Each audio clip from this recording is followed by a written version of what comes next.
ஒன்றிய அரசை கண்டித்து நடைபெறும் இந்த கூட்டம் குறிப்பாக முதற்கட்டமாக நிதி பகிர்வில் பாரபட்சம் காட்டி வருகிறது ஒன்றிய அரசு.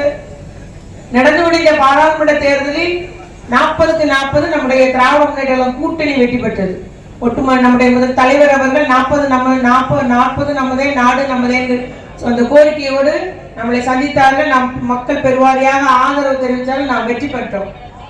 ஆகவே எந்த அளவுக்கு இந்த ஒரு திராவிட முன்னேற்ற கழக அரசை ஒடுக்கலாம் என்ற அளவுக்கு ஒன்றிய அரசு நமக்கு இடைஞ்சல் கொடுத்து வருகிறது. நம்மளுடைய நிதி பகிர்வெல்லாம் நமக்கு வழங்காத ஒரு நிலை இருக்கிறது. நாம் முறையாக வரி செலுத்துகிறோம், முறையாக எல்லாமே சரியாக செய்யக்கூடிய ஒரு மக்கள், சரியாக ஒரு நிர்வாகம் செய்யக்கூடிய ஒரு அரசு நம்முடைய தளபதியார் தலைமையில் அமர்ந்திருக்கிறது. நம்ம 1 ரூபா வரி கொடுத்தோம்னா நமக்கு மத்திய அரசு திருப்பி தர தொகை 0.29, அதாவது 29 பைசா மட்டுமே. அதே நேரம் உத்தரப்பிரதேசம் 1 ரூபா வரி கட்டினா அவங்களுக்கு திருப்பி கொடுக்கிற தொகை 2.75 பைசா. பீகார் 1 ரூபா வரி கட்டினா அவங்களுக்கு திருப்பி கொடுக்கிற ரூபா 7 ரூபா கொடுக்குறாங்க. அப்ப நம்முடைய தமிழ்நாட்டு அரசை இந்த ஒன்றிய அரசு வஞ்சிக்கிறது. நம்ம கொடுக்கிற வரி கட்டுற தொகையை கூட திருப்பி நமக்கு நிதி பகிர்வில் தமிழ்நாட்டின் பகிர்வாக நமக்கு தரது கிடையாது. அதே போல பெரிய ஒரு மிக்ஜா புயல் வந்தது சென்னையில. நம்முடைய தென் மாவட்டத்துல எல்லாம் பேரிடர், பெரிய ஒரு மழை, பெருமழை பெய்து பெரிய ஒரு இழப்பு ஏற்பட்டது. அதே போல நம்ம பெஞ்சார் புயல் வந்தது, விழுப்புரம் உள்ளிட்ட அந்த சுற்று வட்டாரங்கள் எதுக்குமே நிதி தரல. பேரிடர் நிதி பகிர்வு செய்யப்பட்டிருக்குது. தமிழ்நாட்டுக்கு மட்டும் கிடையாது, மற்ற ஒரு 8 மாநிலத்துக்கு பகிர்வு செஞ்சிருக்காங்க. 1075 கோடி கொடுத்திருக்காங்க. ஆனா தமிழ்நாட்டுக்கு கொடுக்கல. அதே போல பாத்தீங்கன்னா ஆயுர்வேத நலத்துறை கொடுக்க வேண்டிய 184 கோடி இது வரைக்கும் அவங்க நமக்கு கொடுக்கல. 100 நாள் வேலை திட்டத்துக்கு ஒரு 1532 கோடி ரூபாய் இது வரைக்கும் ரிலீஸ் பண்ணல. கல்வித்துறைக்கு 2132 கோடி ரூபாய் இது வரைக்கும் ரிலீஸ் பண்ணல. இவ்வாறு எந்த எடுத்தாலும் நம்முடைய தமிழகத்தை வஞ்சிக்க வேண்டும். அது என்ன, தமிழன் தலை நிமிர்ந்து நிற்கிறான், சுயமரியாதையோட நிற்கிறான். நம்ம என்ன சொன்னாலும் கேட்கக்கூடியவர்கள் பகுத்தாய்ந்து உரிய நடவடிக்கை எடுக்கிறாங்க, ஏற்றுக்கொள்கிறார்கள். தந்தை பெரியாரால் பண்படுத்தப்பட்ட மண்ணு, பேரறிஞர் அண்ணாவால் இது வளர்த்தெடுக்கப்பட்ட மண்ணு, கலைஞர் அவர்களால் பெரியாருடைய கருத்துக்களையும் பேரறிஞர் அண்ணாவுடைய கருத்துக்களையும் சிந்தனைகளையும் மக்களிடையே ஊட்டப்பட்ட மண்ணு. இவங்க ஒன்றும் செய்ய முடியும்னு சொல்லிட்டு நம்மளை நெருக்கடி கொடுக்குறாங்க. 2000 கோடி என்னையா 10,000 கோடி கொடுக்காட்டாலும் ஒன்னும் நிதி வேண்டாம், நாங்க பாத்துக்கிறோம், துணிஞ்சு நெஞ்சு நிமித்து சொல்லிட்டாரு. என்னன்னாலும் சரி நாங்க சமாளிச்சுக்கிறோம், நீ ஒண்ணும் பண்ணா அதுக்காக நாங்க மும்மொழி கொள்கையோ இல்ல புதிய கல்விக் கொள்கையோ கையெழுத்து போட மாட்டோம் என்று துணிந்து குரல் கொடுத்த முதல் குரல் கொடுத்த ஒரே தலைவர் நம்முடைய தலைவர்.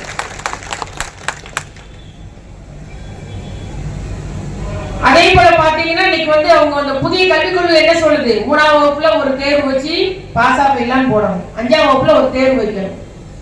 இந்த நீட் தேர்வு மாதிரி அரசு கலைக்கல்லூரியானாலும் பொறியியல் கல்லூரினாலும் அதற்கும் இதே போல நுழைவுத் தேர்வு கொண்டு வராங்க. நம்முடைய அது போல குலக்கல்வியை கத்துக்கணும்ன்றாங்க. நம்ம 11ஆம் வகுப்பு பிள்ளைக்கு என்ன கோர்ஸ் எடுக்க போறோம்னா அதுக்கு என்ன இருக்கு, நான் முதல் மேத்ஸ் பயாலஜி எடுக்கவா பியூர் சயின்ஸ் எடுக்கவான்னு ஆசிரியர் வழிகாட்டுறாங்க, தாய் தந்தையர் வழிகாட்டுறாங்க. அந்த வயசுல உள்ள பிள்ளைங்க 8ஆம் கிளாஸ்ல எதுவும் சூஸ் பண்ணிடணும், எந்த கல்வி படிக்க போற அப்படின்னா நீ இல்லைன்னா நீ குலக்கல்விக்கு போயிடணும், உன்னுடைய வீட்டு தொழிலை பார்த்துக்கணும்னு சொல்றாங்க. அதை நம்ம எதிர்க்கிறோம். ஆகவே புதிய கல்விக் கொள்கையில் உள்ள கல்வி தனியார் மையத்துக்கு அதுல முத்திடப்பட்டுள்ளது. இன்னொன்னு மும்மொழி கொள்கை சொல்றாங்க. மும்மொழி கொள்கைன்னா நம்ம காலகாலமாக நம்முடைய மொழி போராட்டத்தில் பல்வேறு உயிர்கள் இழந்தவங்க, அது தாளமுத்துவா இருக்கட்டும், நடராசனா இருக்கட்டும், பழுவூர் சின்னசாமியா இருக்கட்டும், எல்லாருமே மொழியை காப்பதற்காக பெரும் போராட்டம், அதை தன்னைத்தானே மாய்த்து கொண்டவர்கள், போலீஸ் அடியினால் அரசனுடைய அடக்குமுறையினால் உயிர் நீத்தவங்க அத்துணை பேர் இருக்கிறாங்க. ஒரு மொழியை காப்பதற்கு உயிர் நீத்த இந்த ஒரு வரலாறுடைய ஒரே மாநிலம் தமிழ்நாடு தான், வேற எங்கேயும் கிடையாது.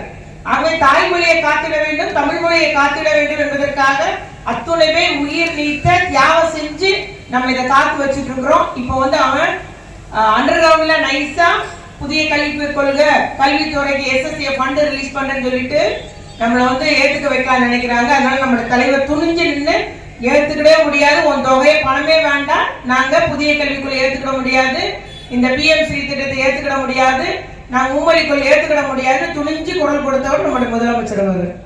ஒரு காலத்துல டாக்டர் படிக்கணும்னா இந்த கலைக்கதிர் வந்திருக்கான், டாக்டர் படிக்கணும்னா எல்லாத்துக்கும் அனுமதி கிடையாது.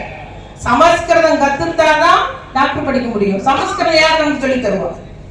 நம்ம வீட்டு பிள்ளைங்களுக்கு யார் சொல்லி தந்தா? கிடையாது. அதனால நமக்கு பிற்படுத்தப்பட்ட வகுப்பினரோ, மிகவும் பிற்படுத்தப்பட்ட வகுப்பினரோ, தாழ்த்தப்பட்ட வகுப்பினரோ, ஆளுநர் யாருக்குமே பட்டியலின மக்கள் டாக்டராக முடியாத நிலை இருந்தது. அதையெல்லாம் நீதி கட்சி வந்து அது எப்படி சமஸ்கிருதம் கத்துக்கிட்டாலும் டாக்டர்ன்றதையே ரத்து பண்ணாங்க. பின்புதான் நமக்கு எல்லாத்துக்கும் கல்வி வழங்கப்பட்டது. தோல்ல துண்டு போட அனுமதி கிடையாது. மார்புல சீலையை போட பெண்களுக்கு அனுமதி கிடையாது. சில ஊர்களை நம்ம நடந்து போக கூடாது, செருப்பு போட்டு நடக்கக்கூடாது, துண்டை யாரையும் கண்டன இடுப்புல கட்டணும்.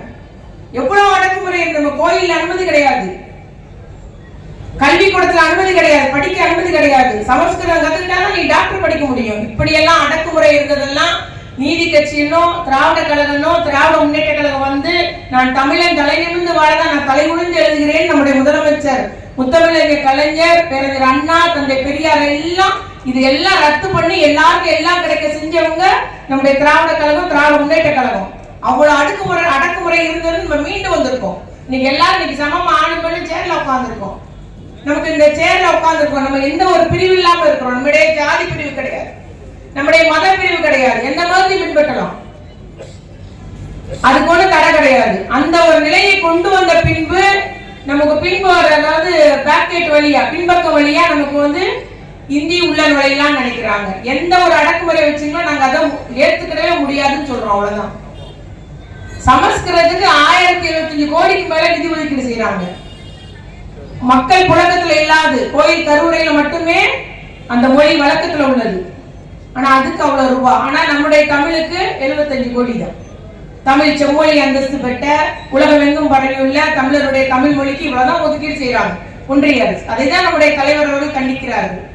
அதுக்காக இந்த கண்டன பொதுக்கூட்டம். இந்த அளவுக்கு ஏன் பாரபட்சம் காமிக்கிறீங்க, ஏன் தமிழகத்தை வஞ்சிருக்கிறீங்க, ஏன் தமிழ் மொழியை வஞ்சிக்கிறீர்கள் என்றுதான் நம்முடைய முதலமைச்சர் அவர்கள் முத்தமிழ் அந்த கலைஞர் வழியில முதல் குரல் கொடுக்கிறாரு. நம்முடைய தளபதியார் அவர்கள் மொழிதான் நமக்கு பெருமை, தாய்மொழி தமிழ் மொழி. ஆகவே தமிழினத்தை இன்னைக்கு நம்ம வளர்ந்து இருக்கிறோம், இவ்வளவு முன்னேறி இருக்கோம்னா அது காரணம் நம்முடைய தாய்மொழியை போட்டுனதுதான் காரணம்.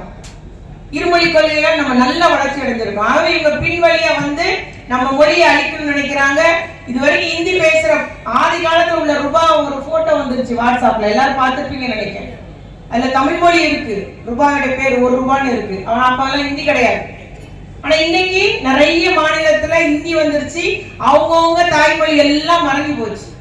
குஜராத் மொழி கிடையாது, ஒண்ணுமே கிடையாது. இல்ல நம்முடைய தலைவர் இதை முதல் குரல் கொடுத்ததும் இப்பொழுது பிற மாநிலத்திலையும் மராத்தி சொல்றாங்க. எல்லாரும் கட்டாயம் மராத்தி படிக்கணும்னு சொல்றாங்க மராத்தி மாநிலத்தில். அவங்க எல்லா மாநிலமும் தங்களுடைய தாய்மொழியை காக்கிறதுக்கு இப்ப தொடங்கிட்டாங்க. நிறைய பேர் அதுல சொல்றாங்க உண்மைதான், எங்க தாய்மொழி மறந்து போச்சு, பேசுறதுக்கு ஆள் இல்லை, என் பிள்ளைங்க பேசல, ஒண்ணுமே இல்லைன்னு சொல்லிட்டு எல்லாரும் நம்முடைய முதலமைச்சருடைய கருத்துக்கு அகில இந்திய அளவுல இன்னைக்கு வந்து ஆதரவு வந்திருக்கு.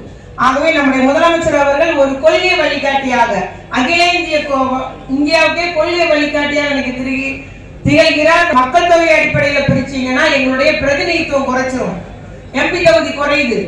ஏற்கனவே மணிப்பூர்ல 2 வருஷம் பெரிய போராட்டம் நடக்க யாரும் கண்டுக்கல. காரணம் என்ன? மிகவும் குறைய மக்கள் தொகை, அது குரலற்றவர்கள் ஆயிட்டாங்க. நம்ம மணிப்பூர்ல ஆணா இருந்தாலும் பெண்ணா இருந்தாலும் படுற கஷ்டத்தை கேட்கறதுக்கு ஒன்றிய அரசு காலுக்கே கேட்க மாட்டேங்குது. கவர்னர் இருக்கிற பாருங்க, அவரு ஒரு பக்கம் அவரு ஒரு பிரச்சாரம் பண்ணிட்டு இருக்கிறாரு. பாஜகவின் ஊதுவலா இருந்து அவரு ஒரு மக்களை ஒரு குழப்பவாதி பண்ணிக்கிட்டு அவரு ஒரு கையில போயிட்டு இருக்காங்க. அவங்க எத்தனை இடைஞ்சல் கொடுத்தாலும் நம்முடைய முதலமைச்சர் அவர்கள் துணிந்து நின்று நான் தமிழன், எங்களுடைய நாடு தமிழ்நாடு, தமிழ்நாடுன்னு சொல்லக்கூடாது ஒரு கூட்டம் சொல்லுது. அது என்ன தமிழ்நாடு, உங்க பேர்ல என்ன நாடு வச்சிருக்கீங்க? ஆமா தமிழ்நாடு தான் எங்க பேரு, அண்ணா தந்த பேரு. தமிழ்நாடுன்னு சொல்லும்போது ஒரு கர்வம் பிறக்கும் நமக்கு. அந்த தமிழ் தாய் வாழ்ந்த பேர் பாடி பாருங்க, உறக்க பாடி பாருங்க, நமக்கு ஒரு உணர்வு வரும், தமிழ்ன்ற உணர்வு வரும். அந்த அளவுக்கு நம்முடைய நாம் தாய்மொழியாக இருந்து நம்ம பண்ணிட்டு இருக்கிறோம். ஆகவே நம்முடைய தொகுதி வரையறைய அதுதான் முதலமைச்சர் சொல்றாரு, குறைச்சிடாதீங்க, குறைக்க கூடாதுன்னு. இன்னைக்கு அகில இந்திய அளவுல எல்லா தலைவர்களும் அவர் ஒடிசால உள்ள பட்நாயக்கா இருந்தாலும் சரி எல்லாத்தையும் அழைச்சி கொடுத்திருக்கிறாங்க. 22ஆம் தேதி அகில இந்திய அளவில் தலைவருடைய கூட்டத்தை நம்முடைய தலைவர் தலைமையில நடத்த உள்ளார்கள். ஆகவே இதுக்கு ஒரு பேர் ஆதரவு கிடைச்சிருக்கு. அவங்க எப்போதுமே அதுதான் சொல்றாரு, நம்முடைய தலைவர் அவர்கள் இன்னைக்கு நம்முடைய உரிமையை, மாநிலங்களுடைய உரிமையை பாதுகாக்கிறதுலயும் முன்னின்று வழிநடத்தி செய்கிறார், கொள்கையை பாதுகாக்கிறது முன்னின்று நடத்தி செய்கிறார், கூட்டாட்சி தத்துவத்தை வழிகாட்டுவதில் நம்முடைய முதலமைச்சர் கழக தலைவர் தளபதியார் அவர்கள் நம்மை வழிநடத்தி செல்கிறார். இந்தியாவுக்கே வழிகாட்டியாக நம்முடைய முதலமைச்சர் கலைஞர் தலைமையில ஒரு நல்லாட்சி புரிந்து வரும் தலைவர் அவர்கள். என்னதான் நீங்க இடைஞ்சல் பண்ணாலும் எல்லாத்துக்கும் ஏழை எளிய மக்களுக்காக நல்லாட்சி புரிந்து வரும் நம்முடைய தலைவர் அவர்கள் இன்னைக்கு இந்தியாவுக்கு வழிகாட்டியா இருக்கிறார். ஆகவே நிச்சயமாக தமிழ்நாடு போராடும், தமிழ்நாடு வெல்லும், அதுதான் இலக்கு என்று நம்ம முதலமைச்சர் தந்துள்ளார்கள். நிச்சயமாக நாம் போராடுவோம், நாம் நிச்சயமாக இதில் வெல்வோம் என்று கூறி முடிக்கிறேன். நன்றி, வணக்கம்.